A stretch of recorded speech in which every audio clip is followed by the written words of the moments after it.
So before we do the whole talk about 23 and what are you guys seeing in the market, maybe what we could do is just share a little bit of a personal story. Just maybe, Carl, we'll start with you. Just your career thumbnail version of your professional background, what you currently do, and then maybe Khalil could share some of his story as well. Okay, cool. Well, I started doing mortgages back in 2000. Wow.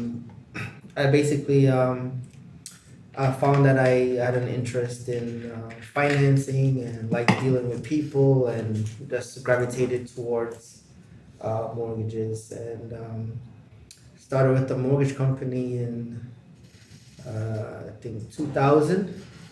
So that actually makes it just at 20 years now since I've been in the business. Wow. And then started my own company in 2003. Is that what you always wanted to do, or like how did you fall into that? So having my own company, In general, mortgages, real estate. I would say between 18 and 20, I managed a car dealership and was dealing with financing and dealing with people, and I liked it. Mhm. I just didn't like selling cars. Yeah. So I figured, mortgages would give me the same capacity where I'm dealing with financing and people but without the hazards of people want to kill me because their transmission blew out. So Wow. decided to get out of the auto industry and started in 2000 and into the mortgage company. Actually, I saw an ad in a paper Mhm. from a mortgage company that said that they're willing to train. I don't need any experience. I was like, great, I'll take it. No Commission way. only, don't care. That's fine. Look, let's do it. And started in 2000, and then in 2003, I basically took everything I learned and started my own company. Wow. Well, there's a lot to unpack. Well, I definitely want to spend some time talking about the car salesman. How did that experience maybe help you with what you're currently doing? So that's super exciting. So Khalil, what about you? How give us a roadmap timeline of I your work with career? Carl's. I work with Carl's timeline. He started in what 2000? That's where you started. 2000. All right, so I was DJing at that time up in Tampa. I was in college, and we were running clubs up there. Me and a couple of my friends Mm-hmm. in Ybor City. Mm-hmm. So I was DJing, promoting clubs. So while this guy was running around selling cars, I was in the club DJing and running around the record stores. Yeah, so I would say it was good early training for business Mm-hmm. because Agreed. I had to sit down, from the very first deal. I was the one sitting down because I had a little bit of experience dealing with club owners. Mm-hmm. So just walking in and talking business, cutting the deal. Right. I remember the first guy, like, he didn't know me, never see me before, never heard of me, and I walk in, I said, I'm gonna pack your club in 1 week. And he's just looking at me like, what? And I'm like, yeah, let's do this split. So we negotiated the split at the door, and then we brought the people in. And then he tells me, he's like, bro, I didn't know you from anywhere, but I just looked at you, looked in your eyes, and I believed you. And we packed the club, so that's what we're doing. I did that for a while, so did clubs up until about 2005. We did really well up there. Uh-huh. Paid my way through last 2 years of college with my DJ and club promotion money. Nice. Yeah, so that was cool. It was kind of weird after that, though, honestly, because when you're going from being so independent, especially doing something that's in entertainment, Mm-hmm. then I graduated with this degree in marketing.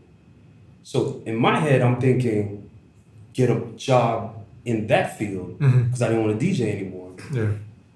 Because everything was going from records where you could touch them and flip through the crates to Mhm. everything is digital. And I'm like, I'm out, bro. I can't do that. I don't like it. Yeah. And it was the strangest process trying to find a job. I mean, it was like these sales job, like almost like door to door, like going around and knocking. And I'm like, I'm not doing that. Mm-hmm. So I stayed in that lane of sales though. My cousin connected me with someone at Hot 105. I got a job there. That didn't last. I just couldn't work as an employee. I had a problem. I couldn't do it. I could not function as an employee. So now I got my real estate license. So this is my entry into real estate now. So I get my license. I do my first deal is I had a family member that wanted to buy a pre-construction house. So, I put it together, barely. I think the commission was like 10 grand. Nice. First deal. Yeah. So then There you go. I got the 10 grand. You're like, this is it. I made it. So I got the 10 grand, right? And it's like, okay, I did my calculation for my bills. I'm like, $2,500 a month. I got 10 grand. I don't want to work this job. So I quit and I said, I have 4 months to make it in real estate. And then I went, and believe it or not, the guy, my first broker, I was trying to sell him radio ads. The station gave him to me as a lead, so I went in and I sat with him and I'm trying to pitch him on radio ads. And he's looking at me like, bro, you need to be here with me. He's like, what are you doing, right? He recruited me. He didn't buy the ads. So you were saying, but you got sold. Yeah, I got sold. So I left the job and I went there, and within probably 6 months of going there, the market crashed. So I'm sitting there with my 10 grand. I probably had like 75. What was that, like 2007, 2008? 2007, 2008. And I'm waking up every morning, the stock market is dropping by like 800 points. And I'm in there like, what have I done? Like, I quit my job. Everything is crumbling. And No one's buying houses, no one's selling. it was just crazy. And then Jay, who was the owner of the company, it was I got lucky because I ended up with somebody who just had that mindset of I'm not losing. I'm gonna find a way. I'm not losing. Right. So he said, Jones, stop watching the news. He's like, don't watch the news. Just come in every day and work. Yeah. And you be good. So you remember this. So let's tie this back in the car. You remember how it was during the boom. You just show up with a heartbeat. Boom, you're talking 2005 There and you all go. that when we were flipping houses. Exactly. In a matter of like 25 days, Yes. I would do a quick paint job, Right. relist the property, and it would just fly off the shelf. Right. I wasn't in the business, but I saw what was happening. So what happened is, and he probably had the same experience, The good old days. the Yeah. good old days. Everybody got spoiled, right? It was amazing. I made a ton of money there. Blew it all. 100% financing, no money. 110% financing I had, where they paid me at the closing. Yeah. Wow. So everybody got spoiled. So I came in now. I have this DJ club promoter putting flyers on cars 3 o'clock in the morning mindset. While everybody in the office is just like, I just show up and deals happen. Yeah. So then he starts running Google ads, trying to give out leads to do splits. All the realtors are like, I don't want them. I'm like, I'll take I'll them. take him. Just give them all to me. So you guys were in the same agency? No, Or- we didn't even know each other then. Okay. We didn't even know each other then. So man. how did the meeting of the great minds happen?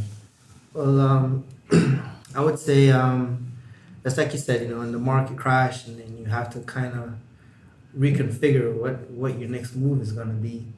I guess for me, what I ended up doing was, since there was a whole lot of inventory and Fannie Mae, have all these foreclosures, I went and started signing up with different banks to be a REO agent to sell their foreclosed properties. Explain the REO agent to in layman's terms. Okay, that's basically when you basically sell the foreclosed properties that the bank have in their inventory. Okay.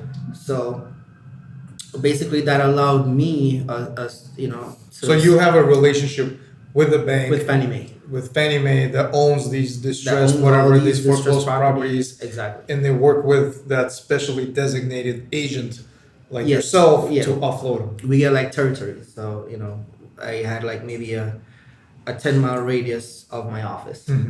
So Does that still exist these days? Yeah, There's no but such- not as many, because there's not as many foreclosed properties on the market like there were back then. People still end up in foreclosure, but it's not like how it was when the market crashed before.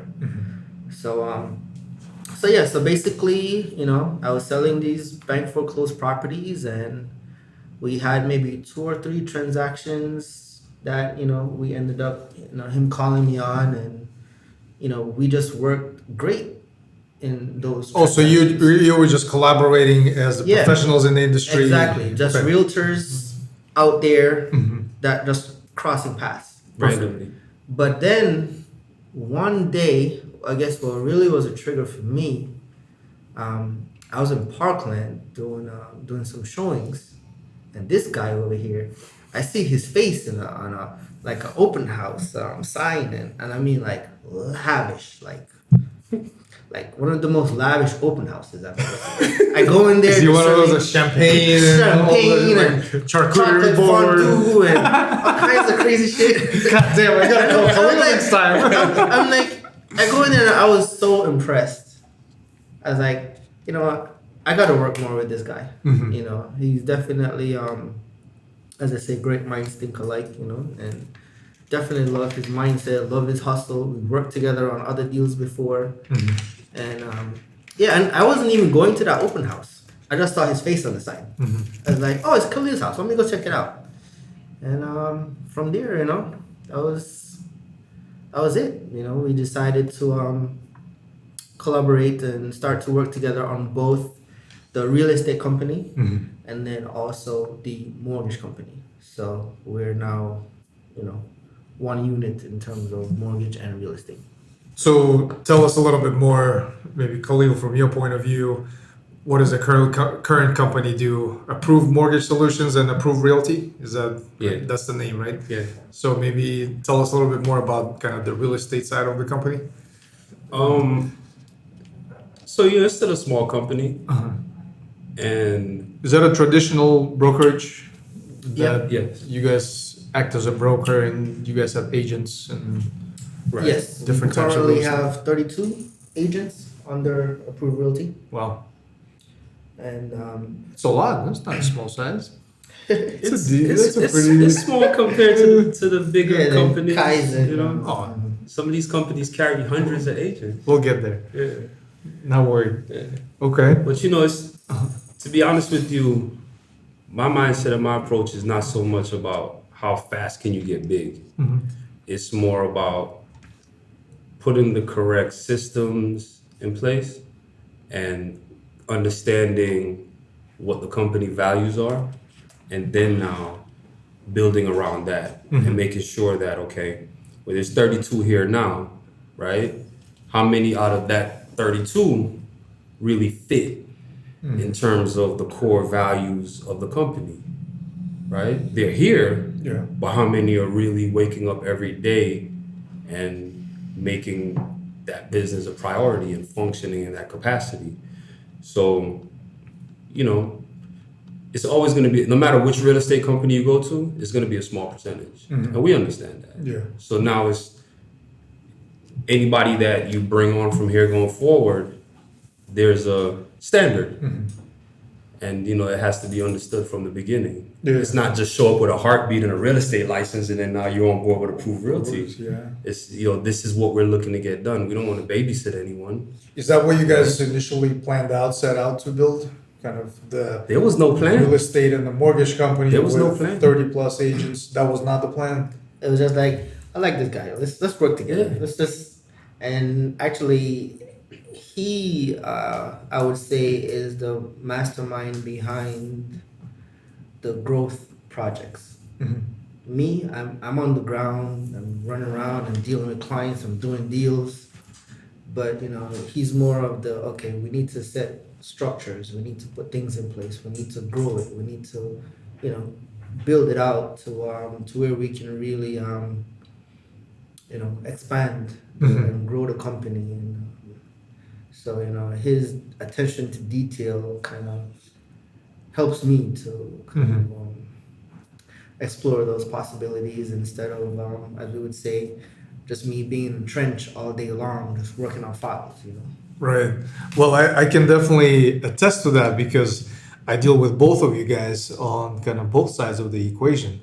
As right now we have, I think, 2 deals going on actively, and I definitely pay attention and notice the kind of the dynamics of your guys' relationship as well, which I think complements each other in a big way. Like you were saying, you're very detail oriented and you're very structured. Like I get these text messages from you. These conditions have been cleared. This is what's next. I'm like, holy shit! This is like I love it because I come from a technology background. That's what we do. We start out like project management processes and stuff like that, and then but you also kind of give me a lot of guidance, kind of from the big picture perspective. Like here's the different options. Here's different ways to approach a particular problem as we look to structure financially different deals. So that's what I valued about your guys' relationship between each other, where kind of you complement each other from those two different strengths. Because I've been in partnerships before many times, different projects, different startups and stuff like that. But that stuff's very important because if two people of the same and they do the same stuff and they don't necessarily complement each other from like weaknesses and strengths, Sure. it's hard to make that work. It's important. I mean, it's something we acknowledge, we talk about too. I'd be like, yo, I'm gonna do this. And you're like, Carl, I don't think you should do that. Like, So with 30 plus agents, it's not a small company, by no means. Managing that workforce, I would imagine it forced you guys to evolve as you grew, as the staff grew. It's now it's people management at the end of the day, and it's a full-time job on its own. Recruiting alone is full-time job, and then you manage the people and so forth. How do you guys deal with that? With the sales staff, sales goals, metrics, all that stuff. reality is, not all of those agents are active on a day-to-day basis. Half of them have full-time jobs, and the other half are full-time agents. So it's not like I have 30 people in the office run around all day long. Okay. It's not really like that. So it's not that hard. But again, with Khalil's help, we're building out systems to keep better track of management and different softwares to help integrate things to where we can now look to actually bring on more agents. As it is now, it's again, not everybody is so active to where it's hard to keep up with everything, but it is a bit tedious. Right. So again, with his help, we're trying to set things in place, put different software systems in place to help handle those issues, so we can look on bringing on more people into the new year. I got you. I mean, Wow. it takes a lot of the. I mean, because you're in the tech industry. So for me, the way I look at it is before you go, you say, okay, well, I'm going to hire to solve this problem. Is well, how much of the problem can be solved by technology? Yeah. To where now you're streamlining things, you're cutting out waste. How much of the problem are you even solving the correct problem to begin with, or do you think the problem is one thing but it's really something else? Yeah. So using a virtual assistant to take care of certain things, encouraging the agents to use transaction coordinators, just spend the money. It's about $300. Yeah. You're making $5,000, $10,000, $15,000 on the transaction. Why sit there now and babysit the transaction after you're under Tell contract? us a little bit more about transaction coordinator. You connected me with one, Right. which was a great experience. Right. We took care of a problem in a matter of, I want to say, 5 minutes. Right. But for those who are not familiar with a transaction coordinator, what do they do, and how do home buyers or home sellers like myself or investors benefit from that? So let's look at the investor side. As an investor, where you're a licensed real estate agent, your primary objective is to, especially when you're well capitalized, is to find more deals, because you just have the capital you need to put to work. So rather than you sitting there babysitting the process once you're under contract, what's going on with the title company, what's going on with my loan approval deadline, what's going on with the inspections, an experienced transaction coordinator understands that process from contract to close. So they're managing out that whole process for you. They're the ones communicating with title, with the lender, asking for updates, making sure every deadline is met, all the paperwork is getting done, Yeah. preparing addendums, making sure the contract is fully executed, making sure everything is aligned for closing. So Nice. pretty much a transaction coordinator is exactly what it sounds like. They're coordinating the entire transaction from the point where the transaction is consummated, which is when you have a fully executed contract, I love it. all the way to the end. And then they're even filing away, like with our system now, we're using a system called Transaction Desk, where now the transaction coordinator is uploading every document to the transaction desk file for that specific file. So now let's say, for example, the agent is ready, the agent needs to get paid, and they complete a commission disbursement authorization form for Carl to sign off on. Now, instead of him searching through emails to look for contracts and everything, which could take time, log into transaction desk, go to that specific transaction, everything is right there because the transaction coordinator did their job. Yeah. The agent understands the system. He goes in, signs everything. So you as an investor now, you benefit from it because you get your time back. Yeah. And it's pretty much same thing for a realtor. They get their time back. You're not sitting there spending hours babysitting a transaction because you're trying to save $300 Nice. when you could be making another $20,000, $30,000. I like that. I like that a lot, and I talk about this a lot in terms of delegation. That I've learned that if one thing I was to go back and redo is just I would have delegated sooner. I would have delegated more, early as possible. Because I always try to do everything myself. That was the challenge for me to I give still up. have that problem. But if you look at things that what is the highest ROI task? What is the cash cow? What brings the most money to my companies? Let me focus on that. Everything else that's not associated to that, delegate, hire, automate, or whatever the case is. So that makes perfect sense what you're talking about. I want to talk a little bit about the situation which ties into kind of your guys' insights for what's coming. In 23 and 24, everyone is talking about this. I study it. I watch a lot of trends, insights, all of that great stuff. But as a specific example, in one of our current deals that you guys are helping me finance, that we needed to lock in the rate. So a week prior, the rates were at whatever between 6 and 7%. Let's put it that way. And to explain the situation for everybody listening is the rates were fluctuating almost probably daily, right? Definitely. Maybe a few times a week. And we didn't lock in the rates. So Carl sends me a list of all of the options for, based on my down payment and the payment, I guess, where I want it to be, P&I. Here's where it's at today. So I said, okay, fine. Didn't even give it a second thought. We'll lock in later. Carl calls me the next day, says, well, these are gone. Here's a new set of rates. Now it's costing you actually money before you were getting money back to lock in a specific rate. What do you want to do? Do you want to lock in or do you want to let it flow?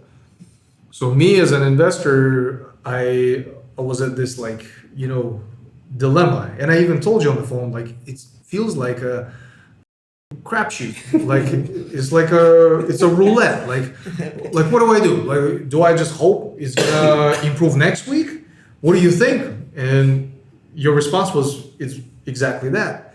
We can just either see what are the losses we want to take now, or we want to take that gamble and wait till the next week and lock in the rate later. So maybe share your thoughts from that perspective. What do you advise your clients to do in situations like this? Because I would imagine a lot of other investors and home buyers are in a very similar situation where they in a transaction and get the rates of this today. Let me wait till next week and hope for something to happen. Just what are your thoughts on that? Well, I guess to start with, it depends on your willingness to take that risk of deciding, okay, well, these are your rate options today. If we lock today, you can get this rate at this cost or this credit. Compare this to when we looked at this 2 days ago, it was this, but it went up today and now it's costing you $300 more for the same rate. Do you want to lock to avoid this going any further, or you want to take the chance and see maybe if it will go back down within the next 2 days. And a lot of people will say, you know what, I don't want to take that chance. Let's just go ahead and lock in. Mm-hmm. But then you have, some clients that are more willing to take that risk, like myself or Mhm. yourself. Mhm. Like, let's just float it a little bit, see what tomorrow brings, Mhm. But in our case, like today, though, one we did today, the same rate we locked at today was costing us for like $1,500 more 2 days ago, Mm-hmm. Right. So Yeah. the gamble paid off. So speaking about that gamble side, is there anything that investors can maybe at least reference in terms of historical performance from last week or anything that's going on in the news today that they can say, okay, maybe based on this trend, let's let it flow because I don't know, maybe a bunch of tech companies are laying off and the markets are freaking out, so it's gonna go up a little bit more. Exactly that, depending on what's happening in the news, if they put out a new report, that's favorable or not so favorable, Mhm. then that will immediately spike the rate, whether in our favor or not, so.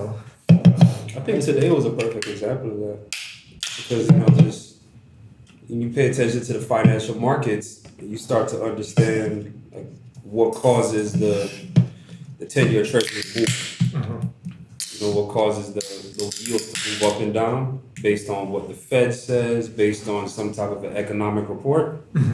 But then you're still rolling the dice because until the report comes out, you don't know what's in it. Right. So it could easily go in your favor.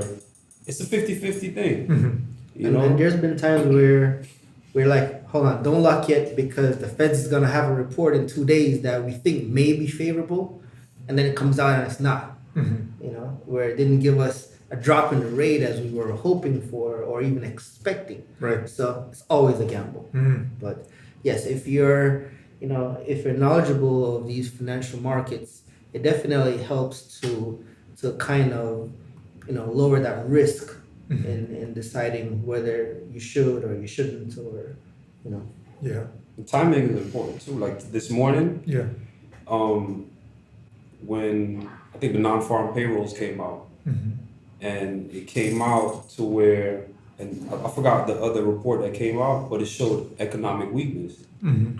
And the economic weakness is signaling to the Fed that maybe you don't have to be that aggressive with continuing to tighten monetary policy.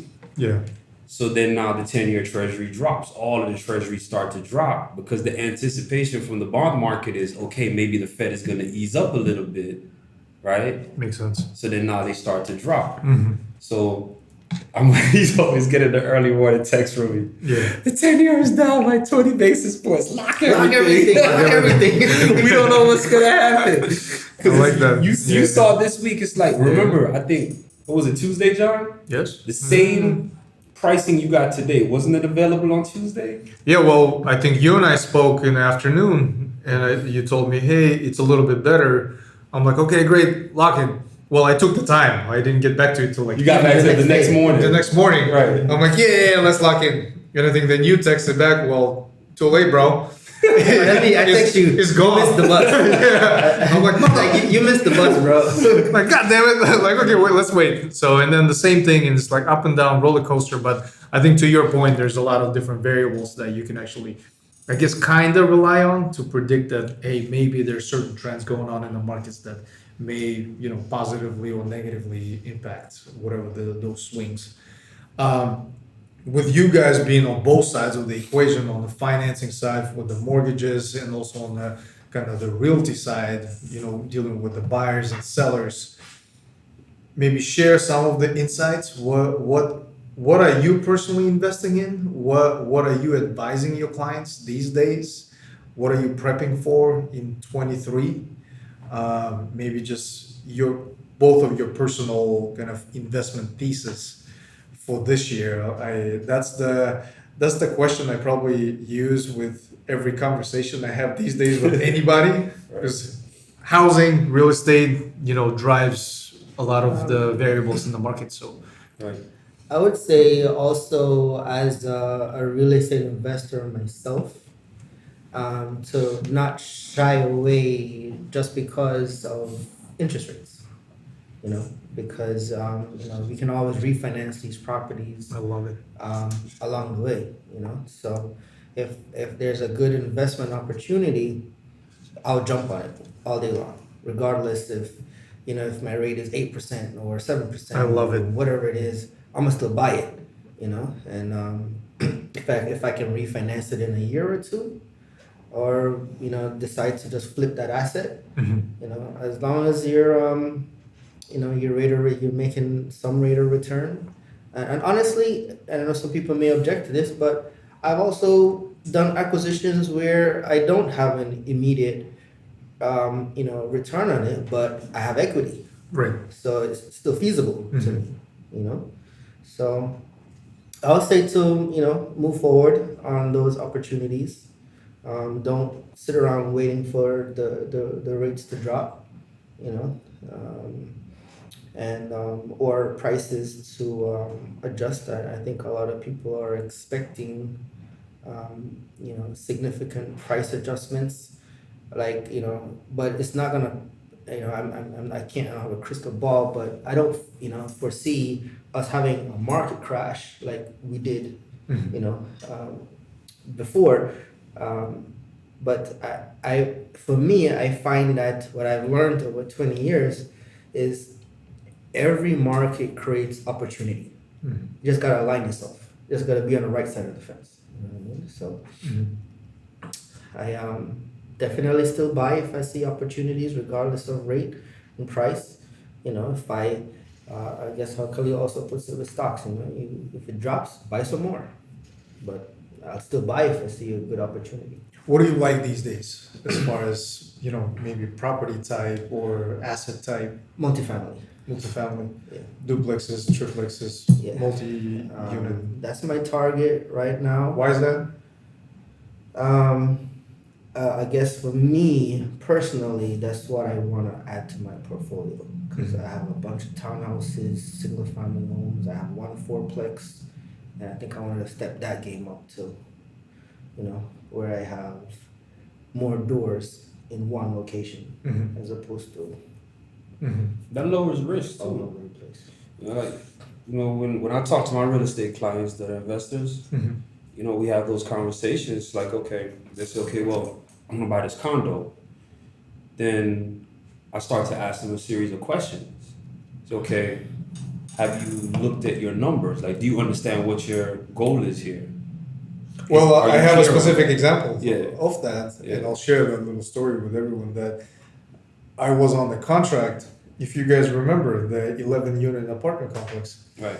right here, not too far from here, right next to Broward Hospital, Whole Foods, the whole Thesis. Right. What I remember that. What impressed me really at that point is I did my due diligence on the property and all that. I've been going back and forth with the seller and finally get it under the contract. And when I called you guys to discuss that, I think both of you guys got together to discuss that between yourselves and run some numbers. And then the next day you call me, you're like, wait a minute, let's talk about this. Does this even make sense? And that really opened my eyes with how you guys operate as like investors yourself first versus just, a mortgage broker or a real estate broker. And I think it's a scarcity these days in this market where you have an actual, almost like a investment advisor. Because at that point it was like, well, okay, maybe they're right. Let me take a step back. And I did. I spent some time myself, and I'm like, shit. Well, they have very compelling arguments why this is not a good investment, or maybe reevaluate. So I just wanted to add to that with how you guys operate. That's really stood out to me from that standpoint. Really, as like that investment kind of that advisor standpoint that I'm going to take my time to analyze it, and then I'll give my feedback to my client, and whatever they decide to do with that is on them, but at least you take the effort to do that. I mean, and that's the approach too, because there has to be a certain amount of humility and respect, even if you feel like you have a really good idea. Mm-hmm. So I remember that phone call, and I speak my mind, but I'm always very respectful about it. And then at the end of the conversation, if my client says, "Look, I'm doing it for these reasons," because I remember the conversation very vividly, because I was running the numbers based on 12-month leases, but you had plans for Airbnb. I forgot. I think it may have been like a hospital close by or something like that. Maybe it was travel nurses. Travel nurse, yeah. And then when you rerun the numbers with those projections, it did change the outlook, right? But I think you have a video that you put out recently where you mentioned that when you're even on an Airbnb investment, make sure the numbers work on a 12-month lease, which is so smart. But you know where the idea for that video came from you guys. I didn't even realize that. That's exactly where it came from. Because I was sitting and thinking, Airbnb numbers, short-term rental, mid-term rental, 2 to 3 months, even with travel nurses, those numbers always attractive. Right. They're always great, which is great. But what if that doesn't work out? Then you Right. But if you base your investment and the numbers on an annual lease, and if that at least breaks even, then in my book, it makes sense. Because I know then for a fact, short-term rental, mid-term rental numbers are going to be much better. He's done that with me too. So I just got to go back, re-edit the video, and just say all credit goes to Approved Mortgage Solutions and Realty. Yeah, he's done that with me too. Because there was this one townhouse that I was trying to hustle up money to buy, and he was like, "Carl, don't do it. It's not a good deal." And it kind of forced me to really go back and look at it. And he's like, "Oh shit! All right, maybe he's right." Yeah. You know, Yeah. the net rental income really wasn't that much to tie up all that money. You know, and you're like, "All right, fine." Fine, I'll listen. Yeah, We're like brothers like that, you know? Oh, fine. Yeah, fine. We're always trying to like one up each other. And Khalil, I guess, what are you seeing from your point of view, from your lens? What's attractive to you when it comes to real estate investment opportunities this year? What are you personally preparing for, and what are you advising your clients to do or not to do? Multi-unit. If you're as well. touching, to me, because there's those deals, those off-market deals where somebody knows somebody, or maybe you had a good strategy for. I think you also mentioned you knocked on every door in this place, and the person called you, and it was like one of your best deals. Yep.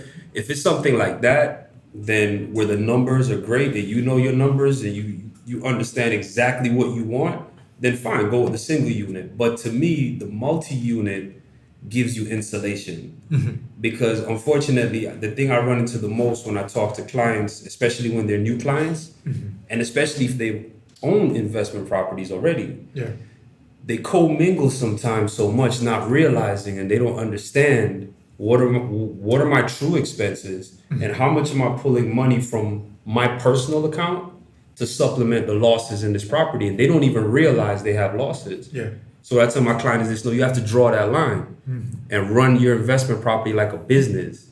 So now you have to have, like, you know how HOAs have an operating account and they have a reserve account? So, okay, well, how much are you going to allocate from that monthly rent for your reserve account? Now let's see how profitable it is once you slice that out. Because if you need to do a roof in 10 years, where's the money coming from? Right. So if you would have been taking that 10% off the top, let's say at least 10%, and just putting it in that reserve account, and then now you lose a tenant. Now let's play it out, right? Single unit condo, right? You lose a tenant. You find a new tenant, but you can't move forward until they say so. Who's they? The HOA. So now you have to sit and not collect rent. Okay, where's the vacancy money coming from to cover you for that month? Did you allocate? Did you have that money sitting in your reserve account, or now do you have to go into your personal bank account to pull money to cover the cost of this business? So when I say multi-unit, no HOA, that's the way to go, because you don't have to answer to anyone. You don't have to wait for anyone. But there's some instances where the thought process is different. Like, for example, I have a townhouse that had a 1-year rental restriction where I can't rent it for 1 year. Meaning you have to You have to occupy own it for that. a year. You have to either live in there or own it for a year before you can rent it. Mhm. So I had to have it sit vacant Did you know for that a year. up front? I or- did. Okay. I did know that. Uh-huh. But I knew that I could get 2,400 for rent for it, and I'm getting this property for 150 grand. Nice. So at 150 grand with 2,400 of rental return, it was worth it to sit on it for a year Right. because now I'm making 2,400 a month. Yeah. So sometimes you may have pockets of opportunities that make sense. Mhm. And I know we're talking about multi-units from an investor standpoint, but there's still opportunities for owner occupants. So Right. if there's opportunities like your purchase where you're gonna occupy it as a primary residence, then then there's opportunities there. So if again, it's just all about opportunities.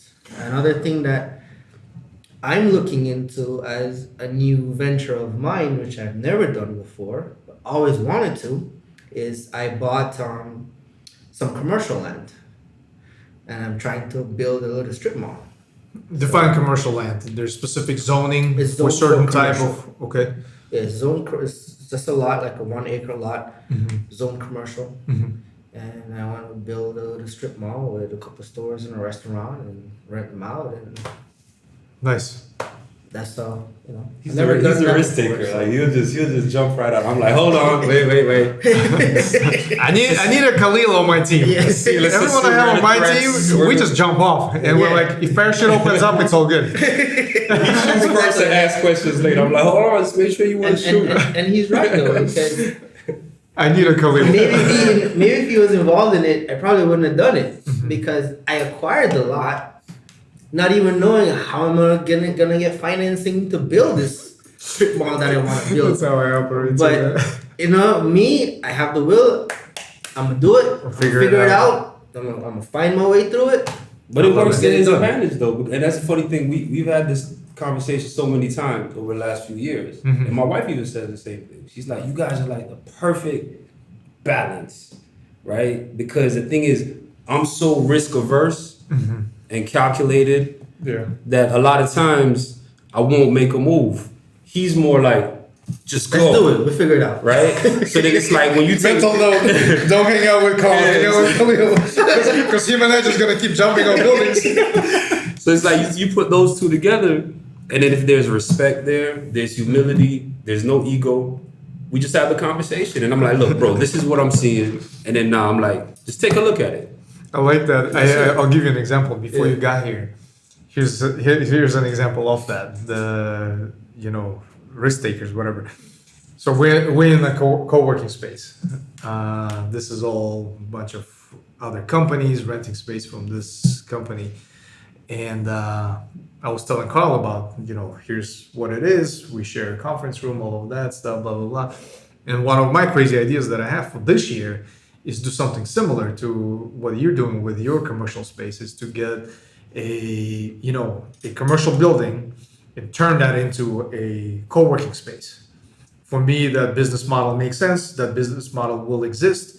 A lot of different trends contribute to that: virtual working environments, hybrid, all of that, blah blah blah, entrepreneurship, all of that great stuff. And him and I were just chatting. He's like, "Man, like my rent is pretty high. Maybe I should think about something like this." And I'm like, "Let's do it, bro. Let's go find a building." Buy a building. Let's do it. Kalil, can we apply for financing? Can we get this? The other crazy idea I have, and you guys keep me honest here if I'm totally off. One of the investment real estate asset classes that I am looking at very favorably this year, and even maybe next one, even with rates very high, is luxury real estate. And I define luxury real estate as anything that's, at least in my areas, like East Fort Lauderdale, and anything that's over 1.5 or 2 million and above, for the following reasons. The inflation, recession, and all of those crazy things going on in the market, they impact primarily the middle class and the lower class, where you feel the pinch at, even at the grocery store, with the inflation rates going up and all of that. there's not so much of an impact on the kind of the upper level classes when it comes to even the travel decisions, even when you make decisions to acquire other properties. Because when I acquire property, I always think about who is the ultimate buyer potentially of that property. And when I think of real luxury real estate segment, it's not as much impacted by a lot of the things that we're seeing in the markets these days with the way people rent, even short-term rental. I favor luxury real estate more than the regular class because of, they don't require as much of the little things and here and there. So that's just kind of one of my theories for 23.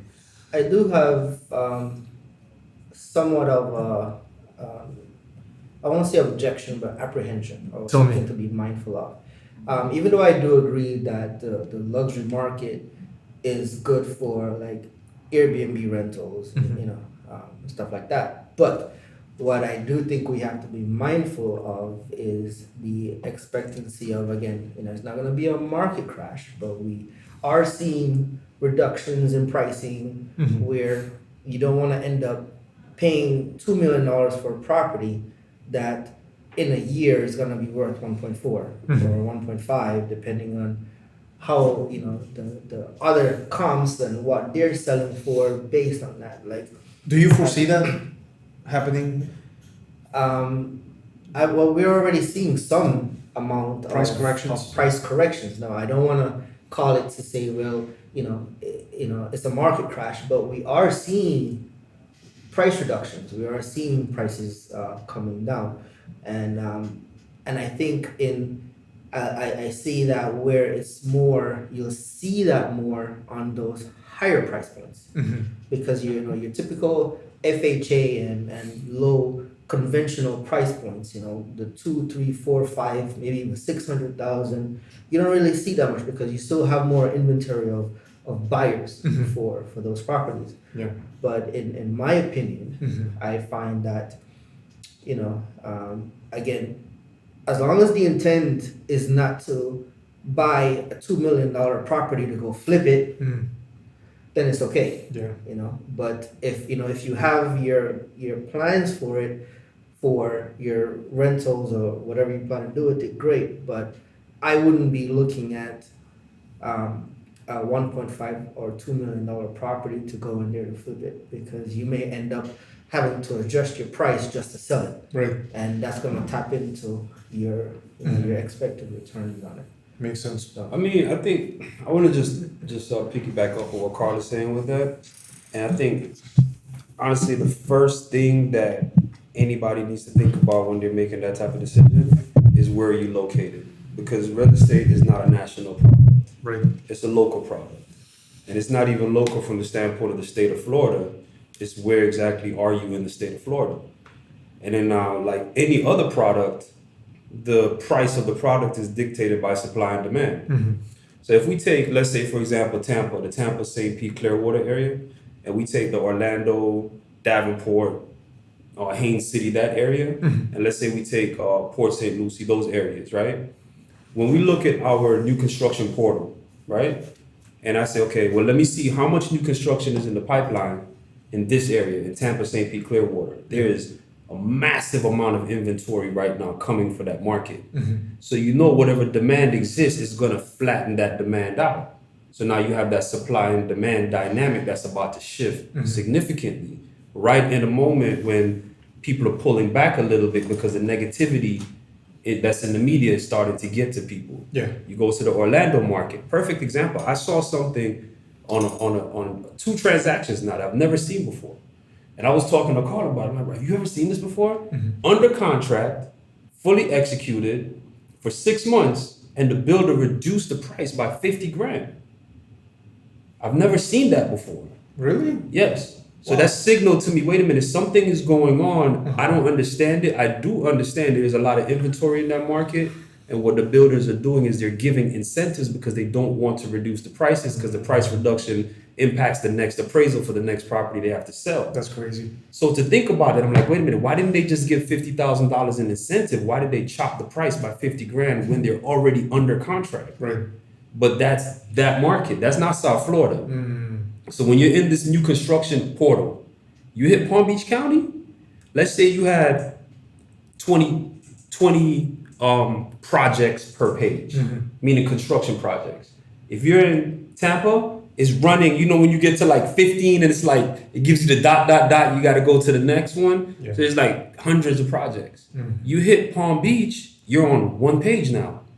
You hit Broward, it's like, there's no building, there's very little construction, and some of it is 55 and older. Oh, okay. So now, to even answer the question or to even like give a properly well thought out answer, like from my perspective, I have to first say, okay, where is the inventory coming from?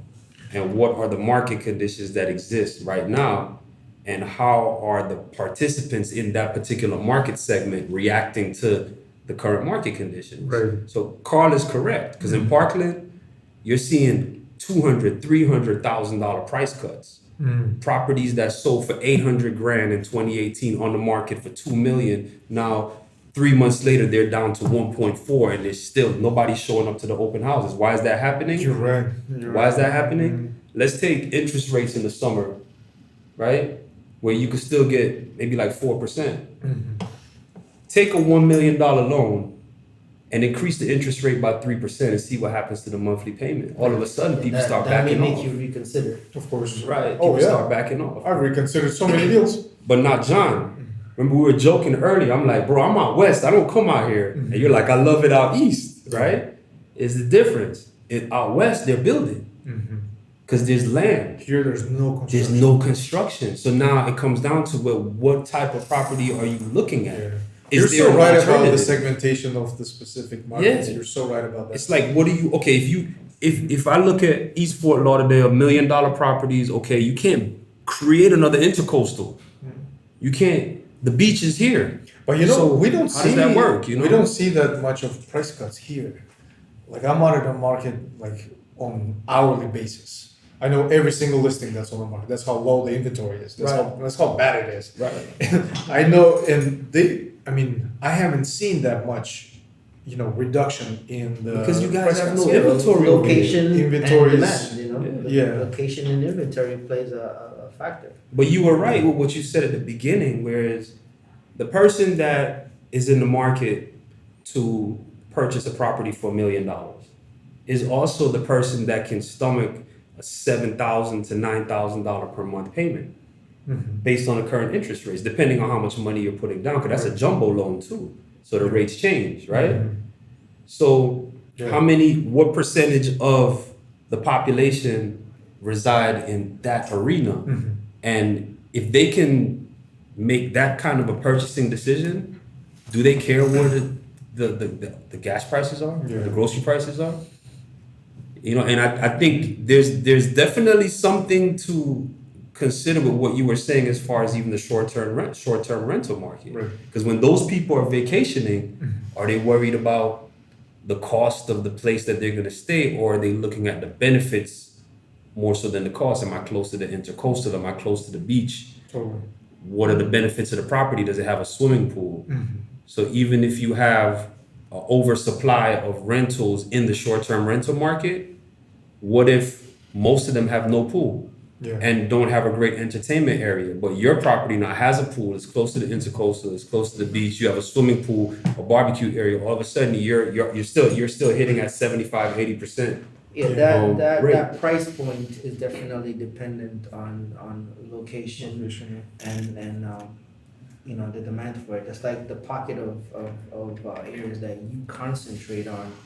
You know it's a hot area, Yeah. so you know that if you do an acquisition there, it's a win-win situation. But to take that same $2 million and go to Parkland with it, Yeah. I'm not doing that because we're Yeah. seeing massive price reductions in that market. Where That's you may interesting. not see that more here, you may see it more in like the condo market where you'll see more adjustments because there's a whole lot of True. Yeah. Inventory, On the right? condo, yeah. in the condo market. But if it's a single family home that will always be in demand, then that's fine. I stay away from condos. Although we did find one community by the beach here in Fort Lauderdale, no HOA, Really? condominium. Condo? Yes, and it's about 20-unit apartment complex. No HOA, no nothing, and apparently everyone runs it as individual condo units. I think you actually the one who told me that financing on that was going to be something somewhat of a complexity because of something to do with that being an investment only, and the whole community is being run as short-term rental or like almost like a hotel. No, Be that like wasn't you. The condo hotel thing, Carl. Mhm. If you know how like when we were doing those loans for Oh, up in condo Orlando? hotels we can do, but we have lenders that do condo hotels, but it is a higher risk class loan, so Oh, those yeah. rates are higher Those are on condo hotels. Yeah. But I don't recall that okay. Then maybe conversation. maybe it was somebody else. When it comes to current loan programs that investors should take into consideration, considering high interest rates and all of that.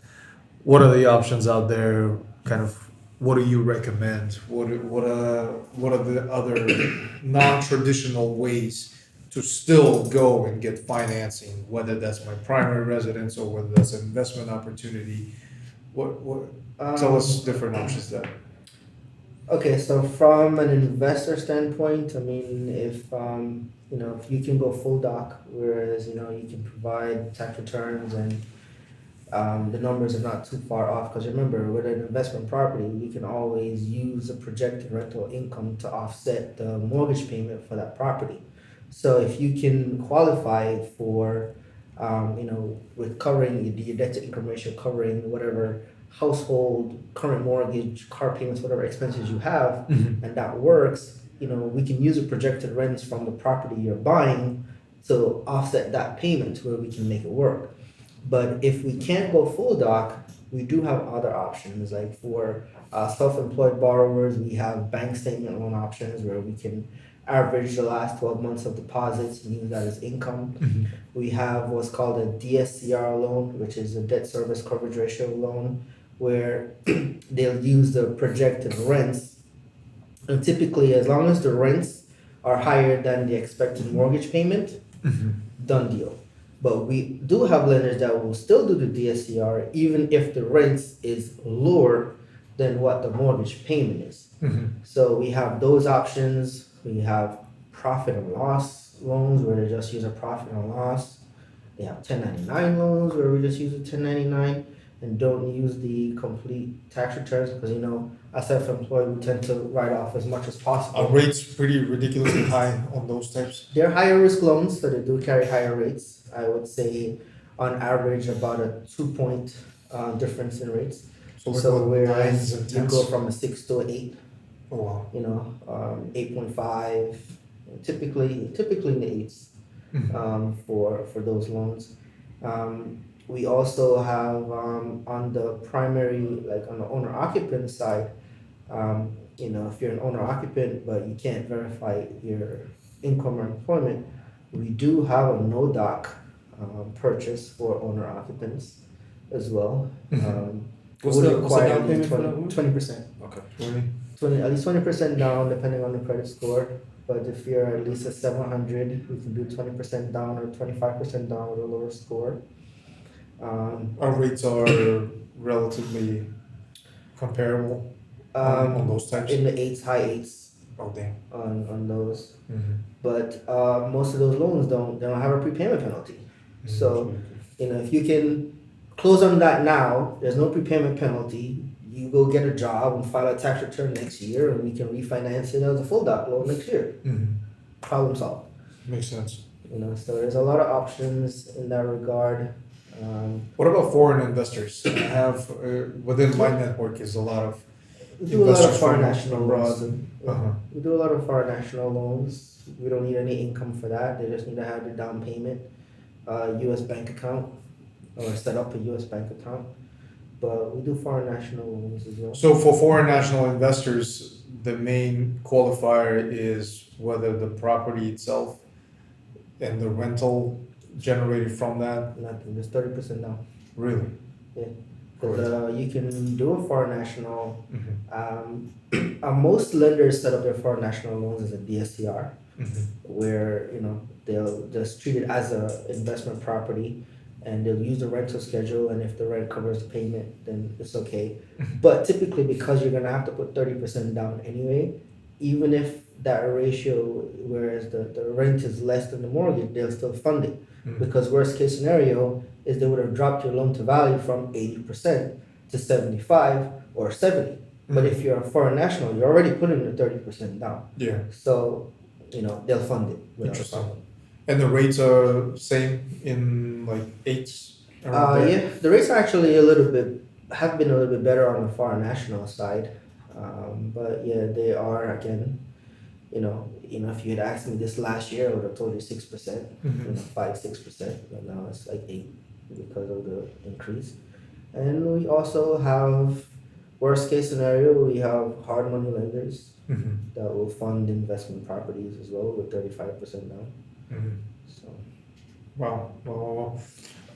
In terms of just, if I'm reading a lot of these, like 2023 market outlooks by like major publications like Morgan Stanley's, JP Morgan's, all of like Blackstone's and all of that. A lot of consensus is that rates are going to stay relatively stable for most of 2023, at least from those publications. Meaning they're still going to be high in where we're at right now. Well, I don't know if it's high or if it's average, whatever the case is. The kind of that recession, because we've reached the peak, according to these reports, of inflation in the summer of 2022. So that was the highest. And then the projected recession is going to be towards the end of 2023, where then the kind of so-called recovery is projected to start towards like Q4 of this year and going into 24 with the rates going down, stabilizing, and kind of those opportunities. Do you think that, considering that context, is this year could be a better year to acquire assets because you're not then competing with everybody else, jumping on the same bandwagon and going into this craziness with rates going down? Or do you still would prefer to observe the market, watch from the sidelines at least what's going to happen in the next 2 quarters, and then kind of execute on your investment strategy from that perspective? The funny thing is I'm sitting here listening to you because I see all the videos and I hear everything they're saying, and I just want to say this has to be the most talked about and anticipated recession in the history of anything I've ever seen. It's coming. And everyone's an expert. Everybody's an expert. Yeah. Now, here's an interesting thing because it's about the pendulum swinging too. Mm-hmm. Like we see it with Elon, we see it with people, and we see it with markets. If you see the pendulum swing in one direction so extreme, prepare yourself because it's coming back in the other direction at some point. So Elon was at his peak when Dogecoin and everything was going crazy and he was on SNL. And I told a close friend of mine, the pendulum is going to swing. Unfortunately, I hope he's prepared. Tesla hit a peak and you see what's going on with the stock right now. Lowest right? ever, right? Right. So it's back down now to where it's in 2020 levels, right? So now my thing is this, if you were buying it at 300 a share, buying it at 200 a share, why are you selling it at 100 a share, right?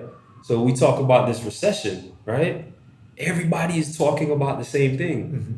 And I forgot if it was a Kennedy or whoever it was back when they had the roaring 20s when he was getting his shoe shine. Right. And then the shoe shine guy was giving them stock tips. And then he left and he said, sell everything. Because the shoe shine boy gave me stock tips. That means everybody's in the market. There's no buyers left. The market's going to crash. Mm-hmm. So then whenever there's broad consensus, typically it never works out the way that everybody thinks it's going to work out. Mm-hmm. Am I saying there's not going to be a recession or it's not going to be bad? No, what I'm questioning right now is the timing. Because if everybody is saying the same thing, how exactly is that gonna work if everybody's already thinking and believing the same thing? I just want to just throw that in there as just a preface to the thought process. Yeah. But I'm gonna throw it back to Carl because Carl said something earlier about being an investor and timing, and do you not make a move because of certain things, right? And I think he'll be best to touch on I'm just that. always looking for opportunities. 20 years of flipping properties and acquiring rental properties and just being in the industry for 20 years, I've come to the realization that every market creates opportunities. So just look for them. Yes, they talk about recession, but in my mind, if I see a good opportunity and I can make some money on it, I'm not gonna wait to pursue it. If in the future other opportunities come along, then I'm gonna do that acquisition too. Right. But I'm not just sitting on the sidelines, not buying nothing. But I like that. that's my take. Especially if you have capital.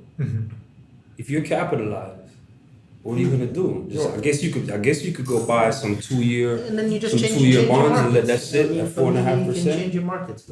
Totally. All of my properties are concentrated here in Broward County. So now I'm looking at other markets where I can still get a decent rate of return at a decent price and not just sitting folding my arms waiting for shit to change. What kind of markets are you observing these days? More towards Central Florida.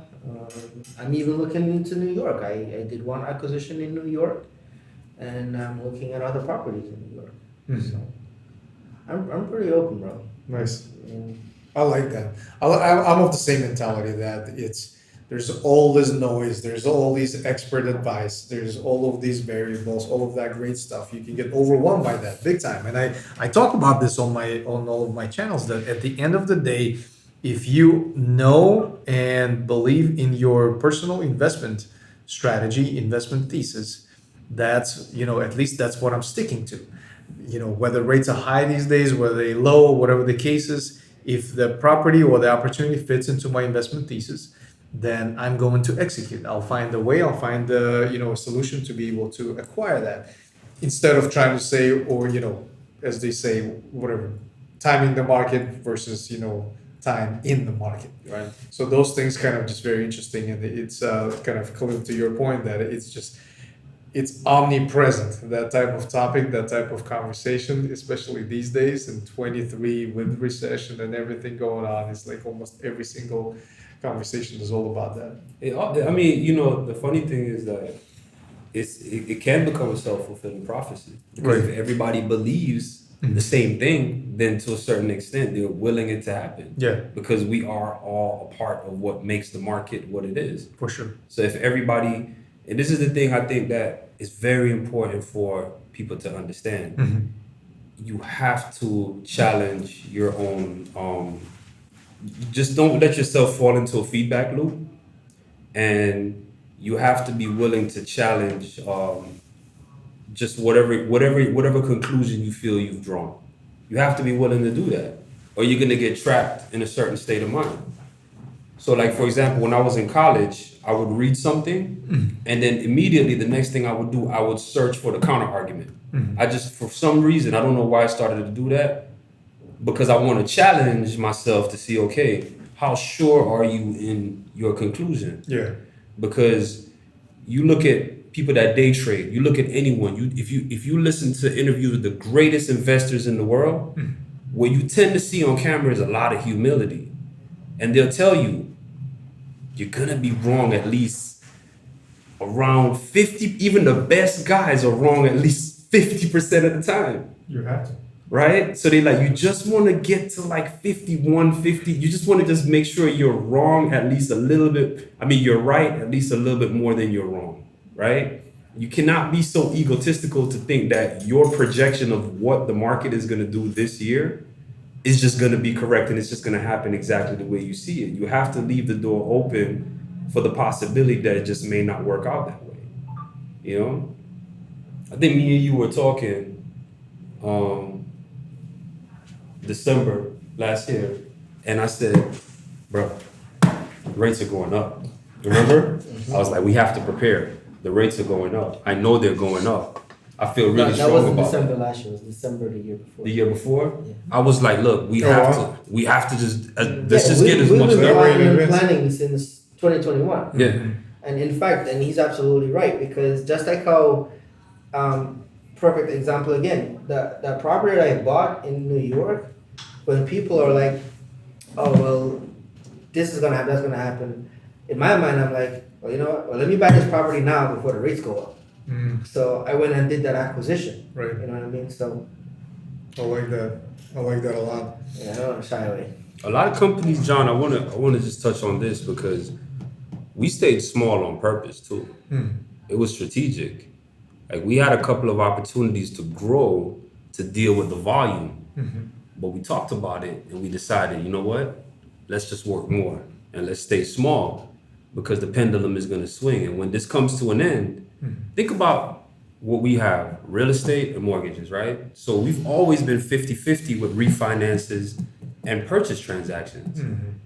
Strip out the real estate side, and let's say you have a mortgage company, and in 2020 and 2021, because the rates dropped so much, Right. you started to ignore the purchase side of your business, and you went 85 to 90% refi. Right. When these rates went up, you're done. The refi market Yeah. collapsed. So you weren't prepared to deal with what was coming next. So we were having these conversations way ahead of time.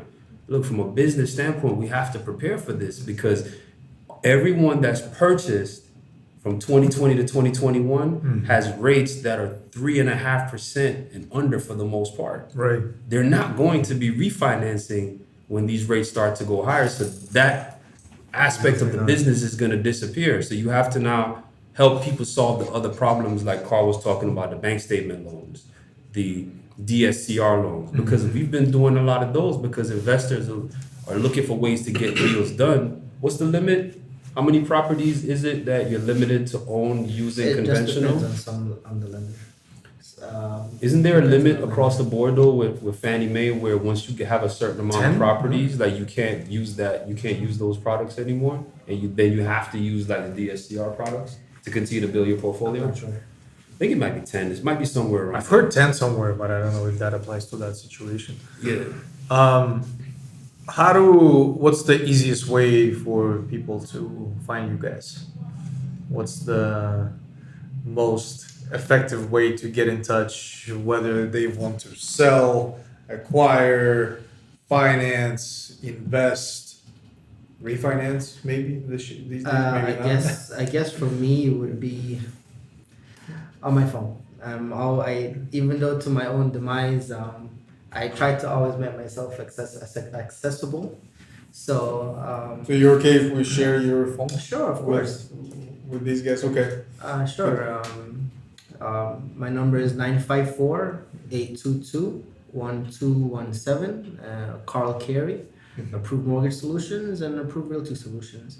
We can also be contacted on Facebook, Instagram, all different social media platforms, emails, but I try to answer my phone all the time, and he gives me shit about it because it's like he's like, dude, you're the CEO, you can't always be accessible.